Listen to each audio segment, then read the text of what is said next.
बच्ची को खेलते समय एक बहुत ही डरावनी चीज दिखी। थोड़ी दूर पर ही एक जंगली कुत्ता था। बच्ची डर के मारे अपने आप पीछे खिसकने लगी। कुत्ते को लगातार अपनी तरफ आता देख डरी हुई बच्ची ने जोर से अपने पिता को आवाज लगाई, लेकिन जब पिता ने देखा तो बेटी एक गहरे गड्ढे के बिल्कुल किनारे पर पहुंच चुकी थी। उसने अपनी बेटी को दिलासा देते हुए वहीं रुकने को कहा और कुत्ते को भगाने के लिए जोर जोर से आवाजें निकालने लगा, लेकिन कुत्ता डरा नहीं, बल्कि वो बच्ची की तरफ और बढ़ने लगा। अपनी बेटी को गड्ढे से महज आधे कदम की दूरी पर देख पिता ने तुरंत बेटी को वहीं खड़े रहने को कहा। फिर उसने जमीन से एक पत्थर उठाया और कुत्ते पर निशाना साधकर उसे दे मारा, लेकिन इससे बच्ची भी बुरी तरह डर गई। पिता ने पूरी ताकत लगाकर अपनी बेटी को पकड़ने की कोशिश की, लेकिन बहुत देर हो चुकी थी। पिता और बेटी दोनों जोर से जमीन पर जा गिरे। जब निक को होश आया तो उसने देखा कि उसकी पत्नी लगातार बेटी को आवाज लगा रही थी। ये देखकर निक को लगा जैसे उस पर दुखों का पहाड़ टूट पड़ा हो। उसे यकीन नहीं हो रहा था कि उसकी हंसती खेलती बच्ची अब इस दुनिया में नहीं रही। वो सन्न रह गया। तभी उसकी पत्नी दौड़कर उसके पास आई। उसने अपने पति का चेहरा जोर से पकड़ा और उसे इस सदमे से बाहर निकालने की कोशिश की। पत्नी के बार बार थपथपाने से निक आखिरकार होश में आ गया। पूरी तरह से होश में आने के बाद उसे पता चला कि उसकी बेटी जिंदा है, बस गिरने की वजह से उसके हाथ की हड्डी टूट गई है। निक ने अपनी बेटी को हिम्मत दी और उसकी बाकी चोटें चेक की। जब उसे लगा कि वे चल सकते हैं तो उसने तुरंत बेटी को उठाकर गाड़ी में बैठाया। घबराहट में उसने गाड़ी की रेस पूरी तरह बढ़ा दी और हाईवे पर एकदम फास्ट एंड फ्यूरियस वाले अंदाज में गाड़ी दौड़ा दी। सही सलामत अपनी बेटी को पास के अस्पताल पहुंचाने के बाद निक को एक बात अजीब लगी। ये अस्पताल शहर से काफी दूर सुनसान जगह पर था, फिर भी यहाँ मरीजों की भारी भीड़ थी। मजबूरी में उसने लाइन तोड़कर आगे जाने की सोची, लेकिन नर्स ने उसे लाइन में खड़े होने के लिए कह दिया। बेबस निक को वापस अपनी सीट पर जाकर चुपचाप इंतजार करना पड़ा। तभी निक की नजर अस्पताल के एक कर्मचारी पर पड़ी जो छुपकर ऑर्गन लिखे हुए एक बॉक्स को डिलीवरी वाले को दे रहा था। ऐसा लग रहा था मानो दोनों किसी तरह की कोई रहस्यमयी डील कर रहे हो। ये देखकर निक को थोड़ी घबराहट महसूस हुई, लेकिन उस वक्त वो बस अपनी बेटी का जल्द से जल्द इलाज कराना चाहता था। एक एक पल बीतने के साथ आखिरकार उनका नंबर आ गया, लेकिन क्योंकि निक और उसका परिवार वहाँ के रहने वाले नहीं थे, इसलिए नर्स को उनकी पूरी फाइल बनानी पड़ी। उनकी सारी जानकारी भरने के बाद नर्स ने कुछ ऐसा कहा जिससे पति पत्नी दोनों बुरी तरह घबरा गए। मैं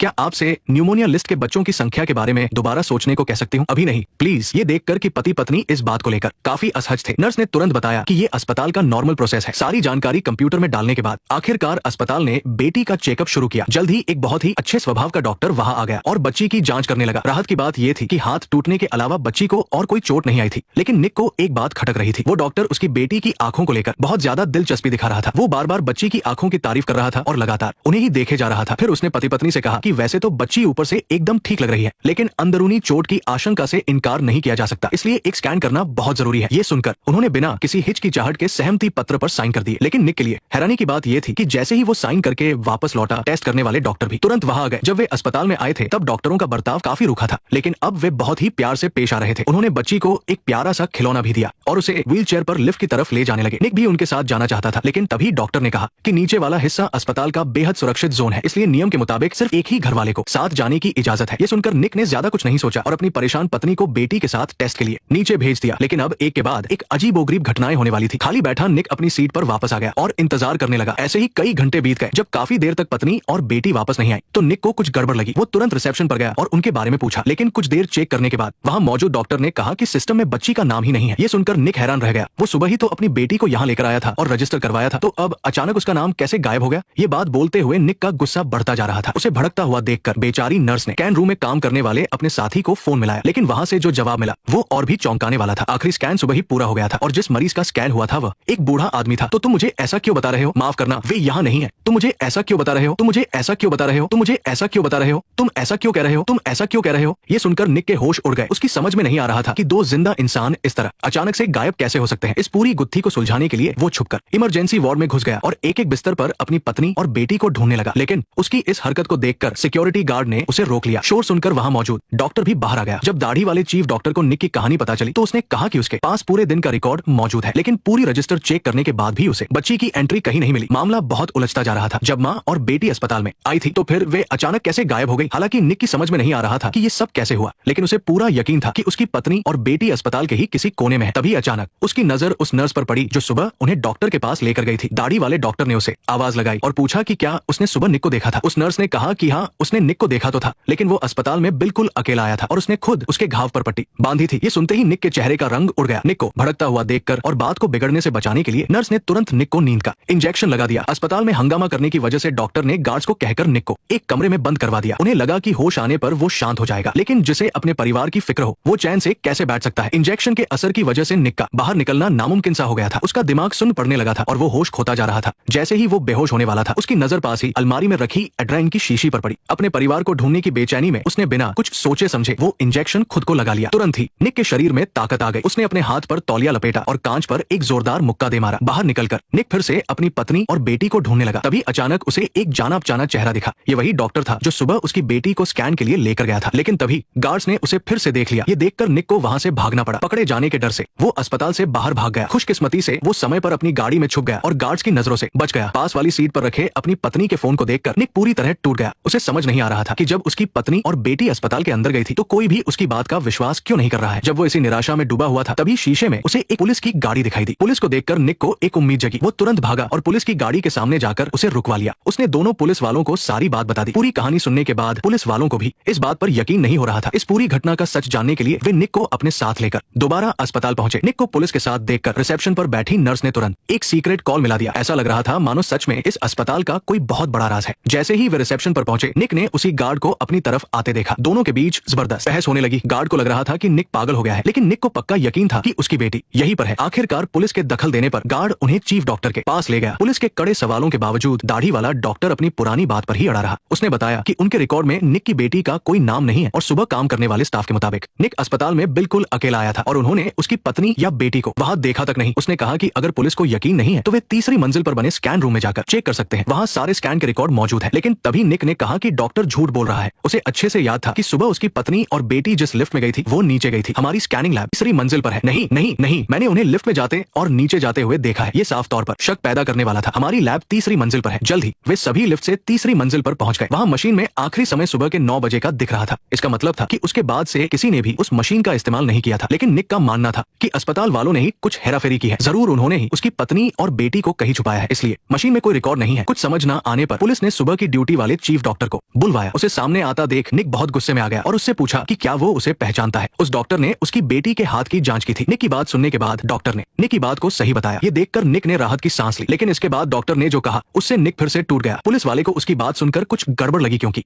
निक की पत्नी का नाम एबी था ही नहीं। लेकिन निक ने बताया कि वो उसकी मरी हुई एक्स थी। इसके बाद निक ने चुस्से में कहा कि उसे पूरा शक है कि डॉक्टर ने इंश्योरेंस पेपर से उसकी एक्स का नाम देखा है और वो इस नाम का इस्तेमाल करके सबको गुमराह कर रहा है ताकि निक सबके सामने पागल लगे और अस्पताल के गुनाह छिप जाए। तभी सिक्योरिटी गार्ड आगे आया और बोला कि जब दोनों ही अपनी बात साबित नहीं कर पा रहे हैं तो क्यों ना सीसीटीवी कैमरे चेक किए जाए। अगर निक की पत्नी और बेटी सच में अस्पताल आए थे तो वीडियो में जरूर दिख जाएंगे। लेकिन हैरानी की बात थी कि सबने पूरी फुटेज देख ली और शुरू से आखिर तक निक एकदम अकेला था। वीडियो में उसकी पत्नी और बेटी कहीं भी नहीं थे। अब तक तो पुलिस वाले को भी निक की दिमागी हालत पर शक होने लगा था। आखिर सीसीटीवी फुटेज और निक की बातों में जरा भी तालमेल नहीं था। अब सबको पूरा यकीन हो गया था कि निक का दिमाग खराब है। डॉक्टर ने भी मौके का फायदा उठाते हुए कहा कि उसने अस्पताल के साइकेट्रिस्ट को बुला लिया है और वह निक को दिन की घटना याद दिलाने में जरूर मदद करेगा। लेकिन जैसे ही निक को भी खुद पर शक होने लगा तभी उसे एक पलंग के नीचे अपनी बेटी का स्कार्फ गिरा हुआ दिखा। ये साबित करने के लिए काफी था कि वो झूठ नहीं बोल रहा है। पुलिस ने स्कार्फ देखा तो पाया कि उस पर तून लगा था। निक ने तुरंत कहा कि ये उसके सिर का खून है, लेकिन डॉक्टर का मानना था कि इससे कुछ साबित नहीं होता। हो सकता है निक खुद इसे लाया हो। तभी निक के पीछे से एक औरत आई। ये वही साइकेट्रिस्ट थी जिसे अस्पताल वालों ने बुलाया था। वो बातचीत से निक को होश में लाने की कोशिश करने लगी। जब उसे पता चला कि अस्पताल आने से पहले निक के साथ क्या हुआ था तो उसे लगा कि सिर पर गहरी चोट लगने की वजह से उसकी याददाश्त गड़बड़ा गई है। फिर उसने पुलिस को अपनी राय बताई कि वो बहुत उलझन में है। हमें उस जगह जाना चाहिए जहां उसने अपनी बेटी के घायल होने की बात कही थी। तुम्हें क्या लगता है वे शायद अभी भी वही हो? इसके तुरंत बाद सब लोग उस जगह पहुंच गए। वहां जांच करने पर उन्हें सच में कुछ मिला। वहां बहुत सारा खून पड़ा हुआ था। निक फिर से कहने लगा कि ये उसके सिर की चोट का खून है, लेकिन पुलिस वाले ने उसकी एक न सुनी। आखिरकार खून इतना ज्यादा था कि किसी की जान जा सकती थी। साफ था कि ये निक की मामूली चोट का खून नहीं था, ये पक्का उसकी बेटी का ही खून था। शुरू से ही साइकेट्रिस्ट को पूरा शक था कि निक ने अपने होश खोने के बाद खुद ही अपनी पत्नी और बेटी को मार डाला है और बाद में डर और इस सच से बचने के लिए निक ने ये कहानी गढ़ ली कि उसकी बेटी जंगली कुत्तों से डरकर गिर गई और फिर वे दोनों उसे अस्पताल ले गए जहां बुरे लोगों ने उन्हें मार दिया। साइकेट्रिस्ट के सवालों पर निक दर्द में चुपचाप खड़ा रहा। ऐसा लग रहा था जैसे उसने ये सच मान लिया हो। उसके दिमाग ने मान लिया कि उसने ही उन्हें मारा है। इसके तुरंत बाद पुलिस ने मर्डर के आरोप में निक को गिरफ्तार कर लिया। जब निक हार मानने वाला था तभी उसने मुड़कर देखा, वही जंगली कुत्ता वहां खड़ा था। अचानक सारी यादें उसके दिमाग में ताजा हो गई। वो सब सच में हुआ था। उसकी पत्नी और बेटी 100% उसी अस्पताल में थे। इसलिए पुलिस वाले की नजर बचते ही उसने उसकी बंदूक निकाल ली। फिर साइकेट्रिस्ट को बंधक बनाकर सबको अपने हथियार नीचे रखने को कहा। इसके बाद उसने सबको एक अंधेरे कमरे में बंद कर दिया और पुलिस की गाड़ी लेकर सीधा अस्पताल की तरफ निकल पड़ा। अस्पताल में बिना किसी रोकटोक के घूमने के लिए उसने खुद को एक डॉक्टर का रूप दे दिया और लिफ्ट के अंदर चला गया। लेकिन उसने ये नहीं सोचा था कि नीचे के फ्लोर पर जाने के लिए एक चाबी की जरूरत पड़ेगी। जब निक परेशान हो रहा था तभी वही सिक्योरिटी गार्ड लिफ्ट में आने लगा। निक ने उसे खींचकर लिफ्ट में लिया और बंदूक दिखाकर उससे चाबी मांगने लगा। निक के हाथ में बंदूक देखकर गार्ड को हार माननी पड़ी, लेकिन वो गार्ड बहुत चालाक था। उसने जानबूझकर चाबी जमीन पर फेंक दी। जैसे ही निक उसे उठाने के लिए झुका, गार्ड ने उस पर हमला कर दिया और उसके हाथ से बंदूक गिरा दी। फिर दोनों में हाथापाई शुरू हो गई। अपने परिवार की फिक्र में निक के अंदर जबरदस्त आदत आ गई। जल्द ही वो गार्ड पर भारी पड़ गया और उसे अपने हाथों से गला घोंट कर मार डाला। इस आफत को खत्म करने के बाद निक ने तुरंत चाबी उठाई और लिफ्ट में लगा दी। कुछ ही देर में लिफ्ट उस रहस्यमयी दूसरी मंजिल पर पहुंच गई। निक की आंखों में पक्का इरादा था, भले ही यहाँ मौत का खतरा हो, उसे अपने परिवार को बचाना ही था। लेकिन उसने ये कभी नहीं सोचा था कि ये लंबा और चमकीला गलियारा एकदम सुनसान होगा। तभी डस्टबिन में पड़ी एक चीज पर उसकी नजर पड़ी। ये वही खिलौना था जो सुबह डॉक्टर ने उसकी बेटी को दिया था। इसे देखकर निक का इरादा और मजबूत हो गया। अचानक दरवाजा खुलने की आवाज आई। निक डर गया और तुरंत एक कोने में छिप गया। उसने देखा कि दो डॉक्टर ऑपरेशन थिएटर से एक ट्रॉली लेकर बाहर आ रहे हैं। निक को ये देखकर डर लगा, क्योंकि ट्रॉली पर रखे दो बॉक्स के ऊपर इंसानी अंग लिखा हुआ था। ये देखकर निक को कुछ बुरा होने का एहसास हुआ। इसलिए जब वे दोनों वहां से चले गए तो वो तुरंत ऑपरेशन थिएटर के अंदर घुसा। वहां पलंग पर दो तून से लथपथ लाशें पड़ी थी। निक ने अपनी हिम्मत जुटाई और चादर हटाई। उसने देखा कि लाशों के शरीर से अंग निकाल लिए गए थे और दूसरी लाश की आंखें निकाल ली गई थी। उसे याद आया कि सुबह उसने किसी डील के बारे में सुना था और उसे ये भी याद आया कि कैसे डॉक्टर इलाज के वक्त उसकी बेटी की आंखों को घूर रहा था। इन अजीब हरकतों से निक समझ गया था कि ये अस्पताल पक्का इंसानी अंगों की तस्करी का काम करता है। तभी बाहर से एक नर्स गुजरी। ये वही नर्स थी जिसने निक से बेटी के अंग दान करने के बारे में पूछा था। अब साफ था कि उसकी पत्नी और बेटी उनका शिकार बन चुके हैं। ये सोचकर उसने नर्स का पीछा किया और देखा कि पलंग पर उसकी बेटी ही लेटी थी। ये देखकर निक बिना कुछ सोचे समझे कमरे में घुस गया। खतरनाक। निक को देखकर वहां मौजूद लोग भी डर गए। जब निक ने देखा कि उसकी बेटी की सांस चल रही है तो उसने राहत की सांस ली। फिर उसने सबको धमकी दी कि वे अपने मास्क हटाएं। उसने देखा कि मास्क के पीछे वही डॉक्टर और नर्स थे जो पहले उससे मिले थे। जल्द ही उसे एक कोने में अपनी पत्नी भी मिल गई। गुस्से में भरा निक तुरंत उन दोनों को लेकर वहां से निकलना चाहता था, लेकिन तभी पीछे से एक डॉक्टर ने निक को कसकर पकड़ लिया। सबने मिलकर उसे पलंग पर धकेल दिया और उसे बेहोशी का इंजेक्शन देने लगे। लेकिन अगले ही पल एक गोली कमरे की मशीन पर जा लगी, जिससे चारों तरफ अफरा-तफरी मच गई। निक ने इन सब बातों की परवाह नहीं की और अपनी पत्नी और बेटी को लेकर इस नरक से भागने लगा। लेकिन अजीब बात थी कि सभी डॉक्टर उसे रोकने की कोशिश कर रहे थे, लेकिन निक हर हाल में अपने परिवार को वहां से बाहर निकालना चाहता था। जो भी उसके सामने आ रहा था वो बिना हिचकिचाए उसे गोली मार रहा था। आखिरकार निक अपनी पत्नी और बेटी को बचाने में कामयाब हो गया। लेकिन अब फिल्म में सबसे बड़ा ट्विस्ट आने वाला था। पीछे की सीट पर बैठी डरी हुई पत्नी और बेटी को देखकर निक गाना गुनगुनाने लगा ताकि वे शांत हो जाएं। लेकिन जब कैमरा पीछे की तरफ गया तो वहां पत्नी और बेटी की जगह कोई नहीं था। वे दोनों गायब हो चुके थे। उनकी जगह एक बुरी तरह घायल लड़का था। और तब जाकर सारी सच्चाई सामने आई। असल में अस्पताल में पत्नी और बेटी के साथ जो भी हुआ था वो निक का वहम था, क्योंकि जब उसकी बेटी जंगली कुत्तों से डरकर गड्ढे में गिरी थी तभी उसकी मौत हो गई थी। अपनी प्यारी बेटी को अपनी आंखों के सामने इस तरह मरते देखकर निक पूरी तरह टूट चुका था। जब उसकी पत्नी भाग कर आई और पूछने लगी कि उसकी बेटी कैसे मरी, तो निक ने उसे धक्का दे दिया और वो पास पड़े एक लोहे के सरिये से टकरा गई। एक ही पल में निक की पत्नी और बेटी दोनों उसे हमेशा के लिए छोड़कर चले गए। निक सदमे में आ गया। इस गहरे दर्द और तकलीफ की वजह से उसका दिमाग शराब हो गया था। उसने खुद को ये यकीन दिला दिया कि उसकी पत्नी और बेटी जिंदा है और वो उन्हें अस्पताल ले गया था। अस्पताल में अंगों की तस्करी और ऑर्गन निकाले जाने वाली बात भी एकदम झूठी थी। ये सब सिर्फ उसका वहम था। उस जगह पर पत्नी और बेटी की लाश इसलिए नहीं मिली थी क्योंकि उसने उनकी लाशों को गाड़ी की डिक्की में छिपा दिया था और डॉक्टर उसे इसलिए रोक रहे थे क्योंकि जिस लड़के को वो ले जा रहा था उसका एक बहुत जरूरी ऑपरेशन चल रहा था। वे जानते थे कि अगर निक उसे अपनी पत्नी और बेटी समझकर ले गया तो वो लड़का पक्का मर जाएगा। इसलिए सब लोग उसे रोकने की पूरी कोशिश कर रहे थे और अब भी निक अपने ही ट्यालों में खोया हुआ था। उसे लग रहा था कि उसकी पत्नी और बेटी पीछे की सीट पर बैठे हैं। जैसे ही गाड़ी दूर गई फिल्म यहीं पर खत्म हो जाती है। नेक्स्ट पार्ट देखने के लिए वीडियो को लाइक करो।